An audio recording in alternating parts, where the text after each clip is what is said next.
యేసుక్రీస్తు శిలువ శ్రమల ధ్యాన కాలములో 23వ దినము సోమవారము. నేటి అంశం పశ్చాత్తాపము పొందని వారి దుస్థితి. హెబ్రీలకు రాసిన పత్రిక 6వ అధ్యాయము 4వ వచనం. ప్రార్థన. తండ్రి, నేడు మాలో అనేకులు నిజమైన పశ్చాత్తాపము లేనివారై ఉన్నారు. హృదయము పరితాపముతో నూతన పరచబడుటకు నీ శ్రమల ధ్యానములే ఆధారము గనుక హృదయమును కఠినపరుచుకునే దుస్థితి నుండి ఇక్కడ వారిని తప్పించి నీ తట్టు చూచి మారు మనసు పొంది నిన్ను మరలా సిలువ వేయని ధన్యత కలిగించమని యేసు నామమున అడుగుచున్నాము. ఆమేన్. సిలువ ధ్యాన కూటస్థులారా, ఈ పాఠము ఇదివరకు వివరించినాను, కానీ ముగించలేదు. ఇంకను అందు కొన్ని మాటలున్నవి. మొదటిది ఏమనగా మరలా, రెండవది ఏమనగా సిలువ వేయుచు, మూడవది ఏమనగా మారు మనసు, నాలుగవది ఏమనగా నూతన పరచబడుట. ఇవన్నీ ఈవేళ చెప్పను. ఈ 4 నేను ముగించే వరకు సిలువను మీ కండ్ల ఎదుట ఉంచుకొనవలెను. ఆయనను మరలా సిలువ వేసినారు. అది మొదటి మరల. 4వ మాట దగ్గర నూతన పరచుట అనే మాట. దగ్గర మరలా అనే మాట రెండవసారి ఉన్నది. మొదటిగా యేసు ప్రభువును మరలా సిలువ వేసినారు కాబట్టి మరలా నూతన పరచుట అసాధ్యము అని వ్రాయబడినది. మొదటి వరుసలో మరలా అని చెప్పాను, మూడవ వరుసలో మారు మనసు అని చెప్పాను. ఈ మారు మనసుకు మరి ఒక పేరు పశ్చాత్తాపము అని ఉన్నది. మారు మనసు కొంతమందికి లేదు. ఇప్పుడు మారు మనసు అనగా ఏమిటో, నూతన పరచబడుట అనగా ఏమిటో మనము తెలుసుకొనవలెను అనగా ఆలోచించవలెను. ఈ శ్రమ కాలములో పెద్దలైన వారు మారు మనసు, పశ్చాత్తాపము అను వాటిని ఏర్పరిచినారు. ఎందుకంటే యూదులైన వారు ఆయనను 2000 సంవత్సరముల క్రిందట మొదటిసారి సిలువ వేయడము గొప్ప అన్యాయమని తెలిసినను, రెండవసారి మనము సిలువ వేయుట మరింత గొప్ప అన్యాయము. ఇప్పుడు మారు మనసు లేని స్థితి ఏమిటో మనము తెలుసుకొనవలెను. మారు మనసు లేని స్థితి ఈ వరుండ మీద కూర్చున్న వారిలో ఎవరిలోనైనా ఉన్నదేమో ఎవరి మట్టుకు వారే పరీక్షించుకొనండి. మారు మనసు లేని వారి స్థితి ఏమిటనగా తనలో పాపమున్నదని తెలుసుకొనలేకపోయితే, మొదటిది తమ తప్పు కాదు, అయితే మాలో పాపం లేదు, మాలో పొరపాట్లు లేవని ఎవరనుకుంటారో, తమ యొక్క పాప స్థితి ఎవరు తెలుసుకొనలేరో వారికే మారు మనసు లేని దుస్థితి ఉన్నది. పాపం ఉన్నప్పటికీ, దుస్థితి ఉన్నప్పటికీ నాలో పాపము లేదనుకోవడమే దుస్థితి. ఎవరైనా మాలో తప్పులున్నవి అనుకుంటే వాటిని ఇప్పుడు దిద్దుకొనవలెను. ఆదివారం నాడు పాపపు ఒప్పుదలతో పాపము లేదని చెప్పుకొనిన ఎడల మనలను మనమే మోసపుచ్చుకొని చున్నామని ఉన్నదా లేదా?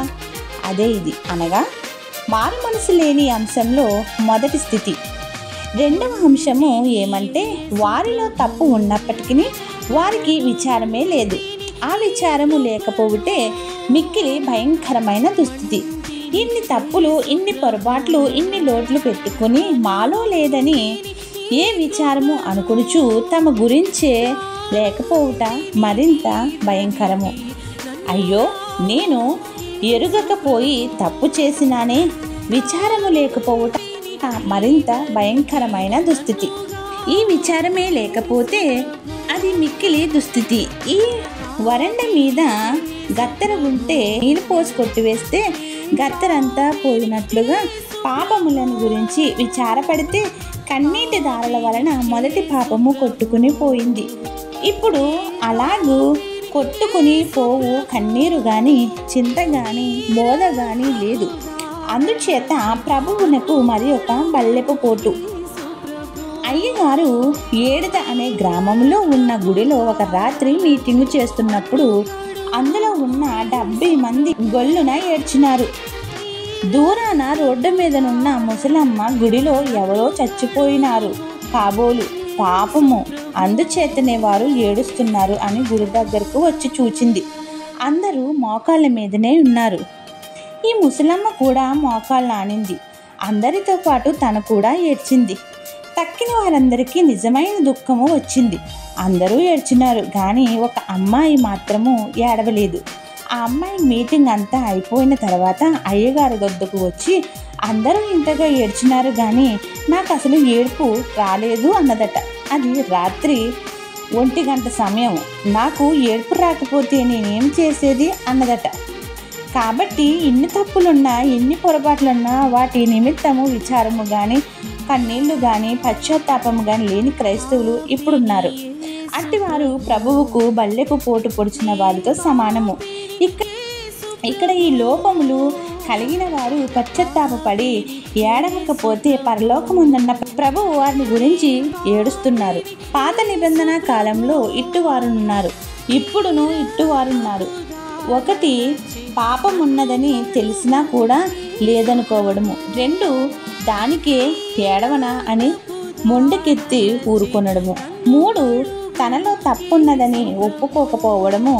ఆ దుస్థితి ఏమనగా, రాతి గుండె గల వారికి ఆ లోక సామెత కూడా తెలుసు. నాది తప్పు అని తెలుసు, దుఃఖపడాలి అని కూడా తెలుసు. అయితే వారు ఒప్పుకోకపోవడమే కాక అడిగితే అబద్ధమాడుదురు. అది మరి ఒక దుస్థితి. ఒప్పుకొనకపోవడము ఒకటి, అబద్ధమాడుట మరి ఒకటి. ఈ రెండును ఒకటి. 4 ఇంతవరకు తెలుసో తెలియకునో తప్పు చేశాను, ఇక మీదట నేను వాటిని చెయ్యను అని ప్రమాణము చెయ్యాలి. అయితే మనిషి చెయ్యడు. ఎందుకు చేస్తాడు? ఈ పై 3 పెద్ద మనిషిగా ఉంటే 4వ దానిలో కూడా పెద్ద మనిషిగానే ఉండును.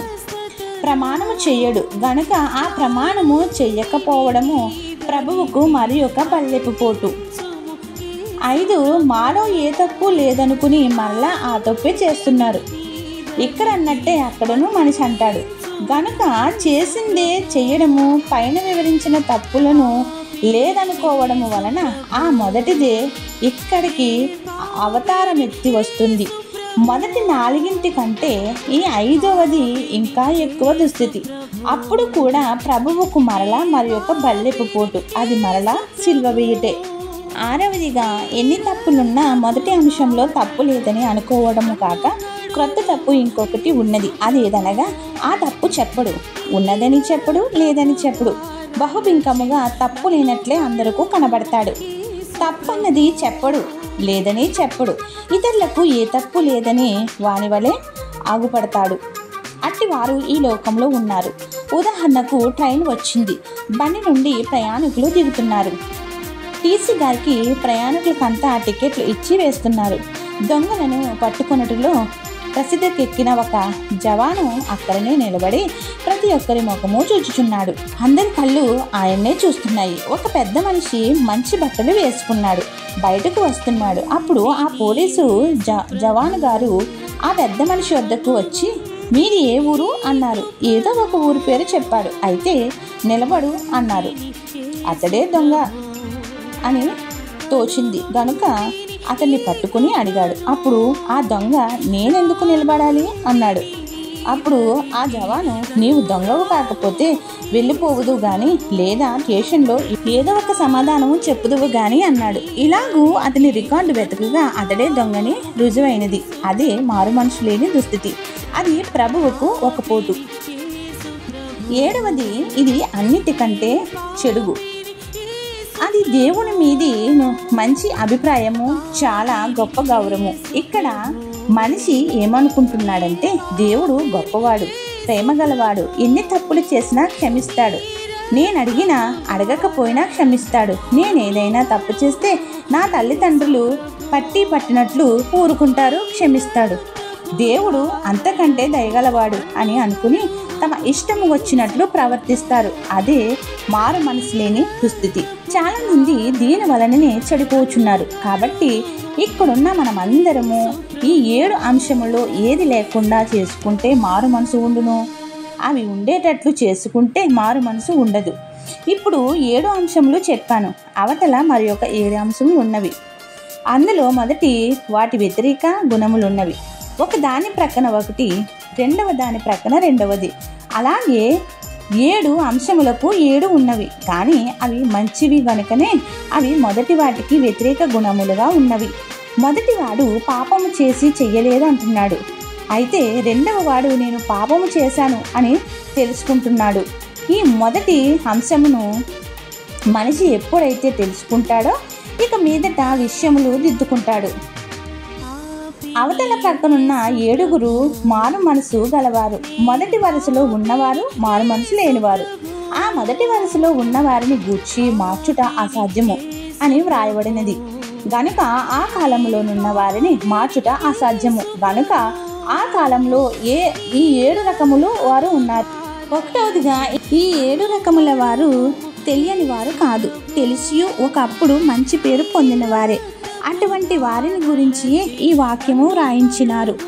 రెండవదిగా ఆ కాలములోనే అట్టివారుంటే మన కాలంలో అట్టివారుకు కరువు రాదు, ఎక్కువ చౌక.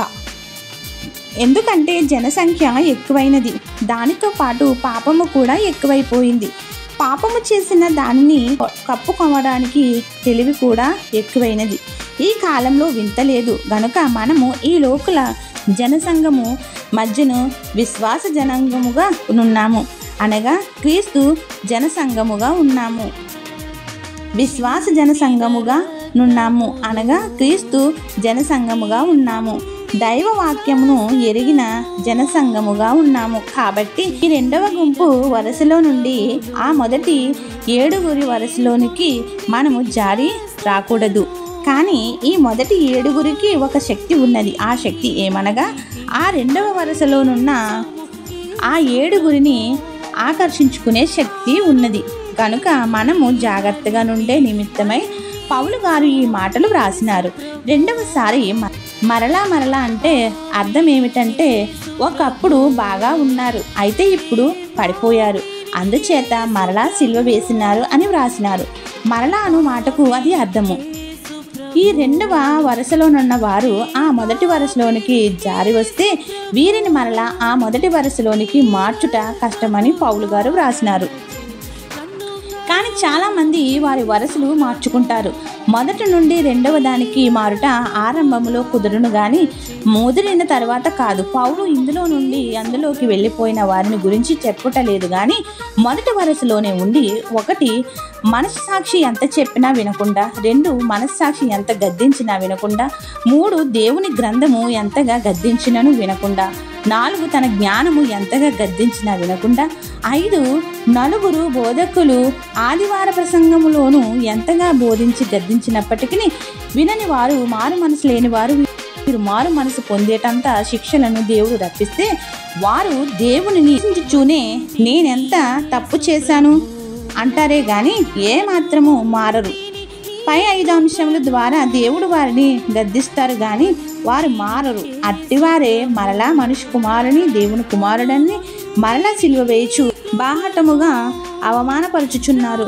క్రీస్తు ప్రభువు ఇప్పుడు దేవుడుగా నుండక దేవుని కుమారుడుగా ఉన్నారు, అదేగాక మనిషి కుమారుడిగా ఉన్నారు.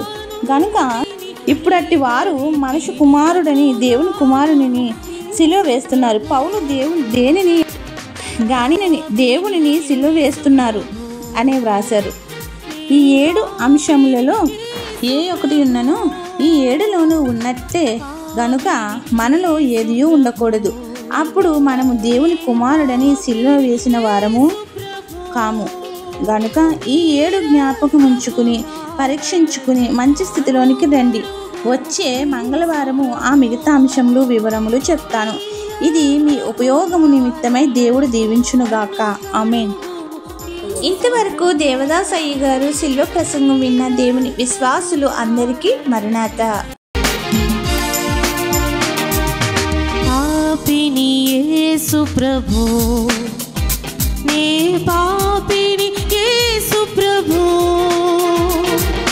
పాపిని యేసు ప్రభు, నే పాపిని యేసు ప్రభు, నీ రక్తపు ధారలచే నన్ను కడుగుము యేసు ప్రభు, నీ రక్తపు ధారలచే నన్ను కడుగుము యేసు ప్రభు.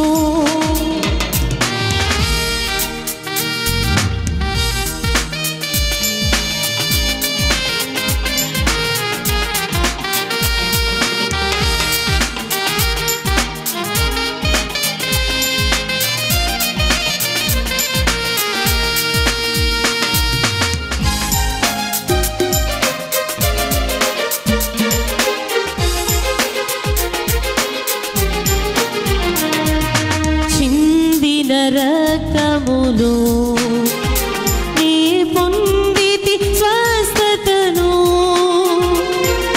చిందిన రక్తములో నీ పొందితి స్వస్థతను, రానుంటిని నీ దరికి మన్నించుము యేసు ప్రభు, రానుంటిని నీ దరికి మన్నించుము యేసు ప్రభు, పాపిని యేసు ప్రభు, నే పాపిని యేసు ప్రభు,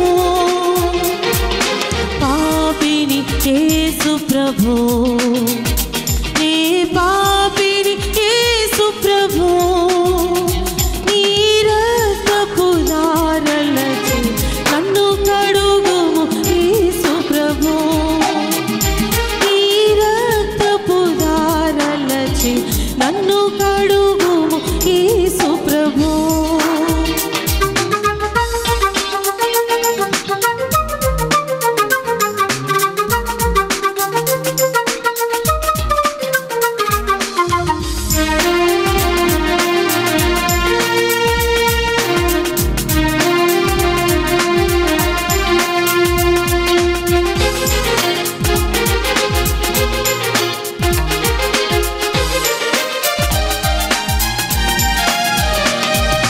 మంటిని యేసు ప్రభు, కనుగొంటిని నీ కృపను,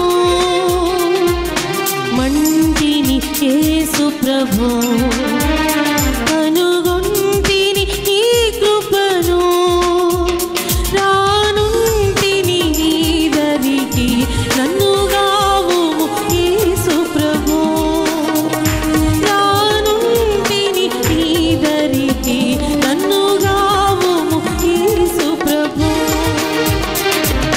పాపిని యేసు ప్రభు,